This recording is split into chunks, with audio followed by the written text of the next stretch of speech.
Some billionaires didn't build empires. They bought the rules. Extreme wealth does more than change what a person can buy. It changes how they experience reality. When someone accumulates billions, money begins to function as a shield that separates them from everyday consequences.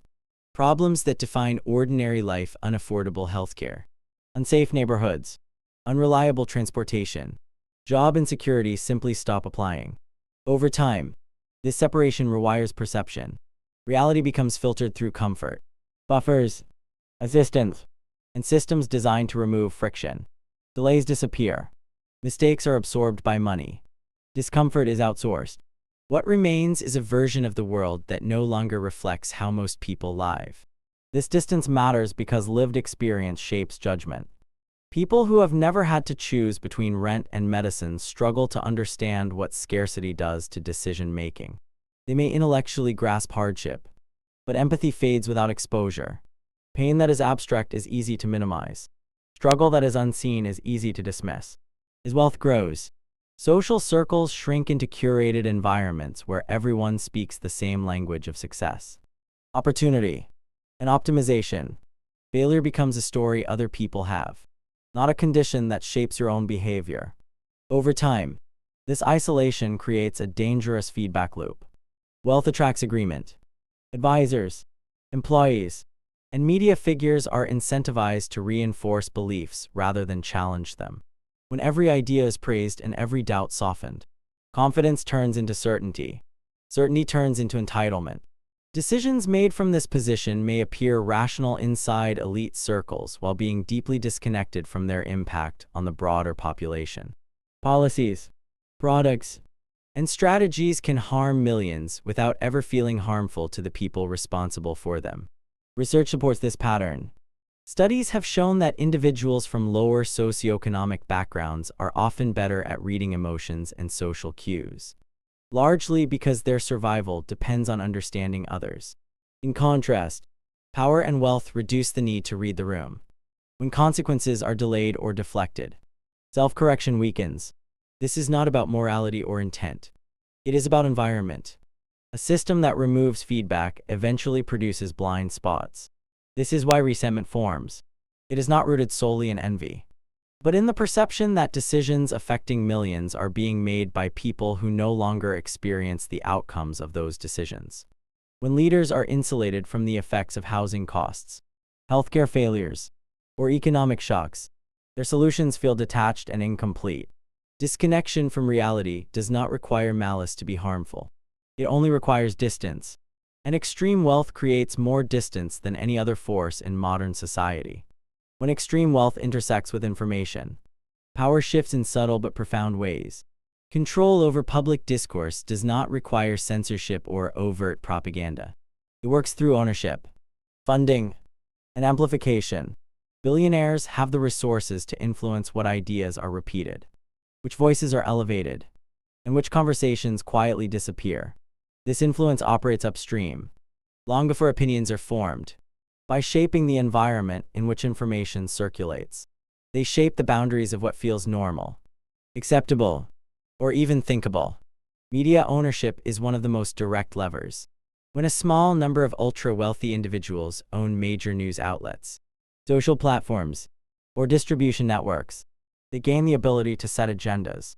This does not mean they dictate every headline, but it does mean they influence priorities.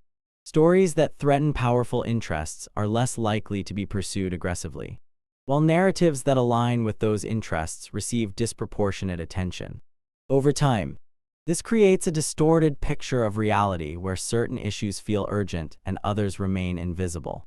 Beyond traditional media, billionaires fund think tanks, research institutions, and advocacy groups that produce expert opinions.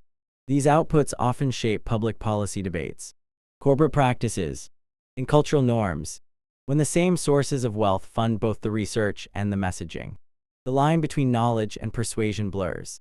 Ideas that benefit the wealthy gain intellectual legitimacy, while alternative frameworks struggle to gain traction. This is not a conspiracy but a structural outcome of concentrated resources. Public relations further amplifies this effect. Entire industries exist to reframe harmful outcomes as necessary trade-offs or visionary leadership. Language is carefully engineered to soften impact and redirect blame. Layoffs become efficiency. Surveillance becomes personalization. Exploitation becomes opportunity. When repetition is constant and opposition fragmented, these narratives sink in, even among those they disadvantage. The danger lies in the asymmetry. Ordinary citizens cannot vote against narratives they never hear. Democratic participation assumes informed choice, but information itself becomes unequal. Attention is finite, and those who control it effectively control perceived reality. When a handful of individuals can decide what dominates public conversation, they gain influence without accountability. This is why the resentment here feels justified. It is not about disagreement with ideas, but about the imbalance of voice. A society cannot meaningfully debate its future when the loudest microphones are owned by those with the most to lose from change. Control over discourse quietly reshapes power, and once that power is normalized, it becomes nearly invisible. When extreme wealth enters politics, the nature of democracy quietly changes. Elections are meant to be contests of ideas where every citizen has an equal voice. But massive financial power bends that principle without needing to break the law. Billionaires do not need to win elections themselves to shape outcomes. They influence who runs, who gets heard, and which policies survive long enough to become law. This creates a system where political power is no longer evenly distributed but increasingly weighted toward those with the deepest pockets. Money in politics operates through donations, lobbying, and long-term relationship building. Campaigns are expensive, and candidates who cannot raise large sums struggle to compete. This creates a dependency where politicians, even well-intentioned ones, become reliant on wealthy donors and corporate interests. Over time, priorities shift. Issues that matter deeply to average citizens, such as wages, healthcare, or housing, receive symbolic attention, while policies that affect elite interests are debated in detail behind closed doors. The appearance of democracy remains, but the substance becomes hollow. Lobbying intensifies this imbalance. Billionaires and the corporations they control can afford teams of lawyers, policy experts, and former officials who understand exactly how to influence legislation. Laws are shaped not just in parliaments or congresses but in private meetings, advisory panels, and regulatory negotiations. When rules become complex, those who helped write them gain a permanent advantage. This turns governance into a technical game where influence matters more than public consent. The most troubling aspect is the feedback loop. Political influence leads to favorable regulations, tax advantages, subsidies, or government contracts. These benefits increase wealth, which then buys even more influence. At that point, success no longer depends on serving customers or building better products. It depends on maintaining access to power. Competition shifts away from the market and into the political system, where ordinary citizens have little leverage. Research consistently shows that policy outcomes align far more closely with the preferences of economic elites than with the preferences of the general population. This gap fuels public distrust. People sense that voting does not translate into meaningful change, and cynicism grows. When trust erodes, social cohesion weakens, and political extremism becomes more appealing. The fear here is not irrational hatred of wealth. It is the concern that when money can rent governments, laws stop protecting the many and start optimizing for the few. Democracy becomes fragile when influence is for sale, and people react not because billionaires exist, but because unchecked power, once embedded in politics, is incredibly difficult to remove. When billionaires benefit from monopolies, the entire logic of a healthy market begins to collapse.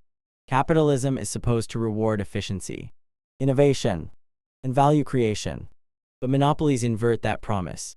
Instead of winning customers by being better, dominant players win by making alternatives impossible. Once competition is removed, success no longer depends on improving products or lowering prices. It depends on control.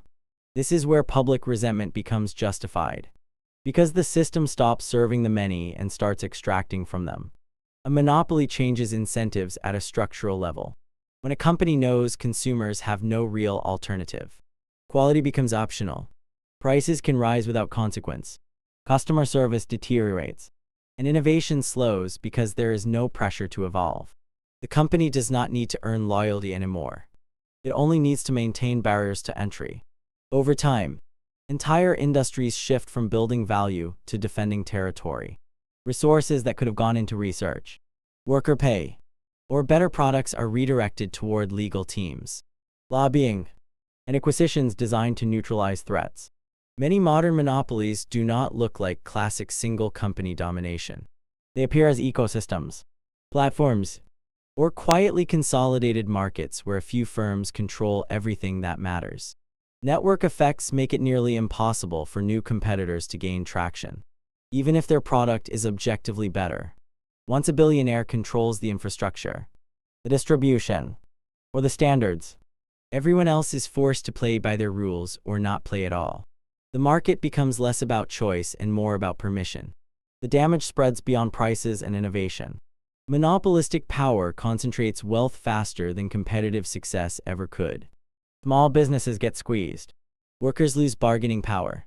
And entire regions become dependent on a single employer or platform. This creates economic fragility.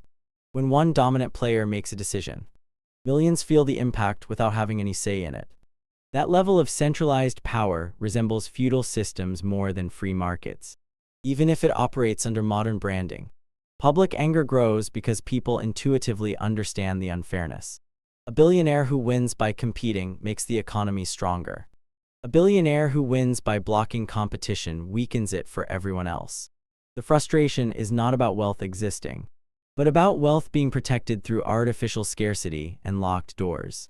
When losing is no longer possible for those at the top, capitalism stops functioning as a system of opportunity and starts feeling like a rigged game where the outcome is decided before anyone else is allowed to play. When billionaires are perceived to pay disproportionately less tax than their employees, the resentment that follows is rooted in structure rather than misunderstanding. This issue is not about whether taxes are paid at all, but about when, how, and under what conditions those taxes are triggered. In many modern tax systems, labor is taxed immediately and visibly, while wealth is taxed later, optionally, or sometimes not at all unless specific actions are taken. This creates a powerful sense of imbalance between those who live on wages and those who live on assets. For workers, taxation is unavoidable and automatic. The moment income is earned, a portion is removed before it ever reaches their hands. There is no flexibility in timing, no strategic delay, and little room for optimization. Taxes arrive every paycheck, regardless of personal circumstances, future plans, or financial stress. This makes taxation feel constant and personal. In contrast, billionaires often generate wealth through ownership rather than wages. Their gains exist primarily as appreciating assets, equity, or intellectual property, which are not taxed until they are sold. This means tax obligations can be postponed indefinitely, sometimes for decades. The gap widens further when access to financial infrastructure is considered. Wealthy individuals can borrow against their assets instead of selling them, effectively converting unrealized gains into usable cash without triggering taxes. Meanwhile, the average employee has no comparable mechanism.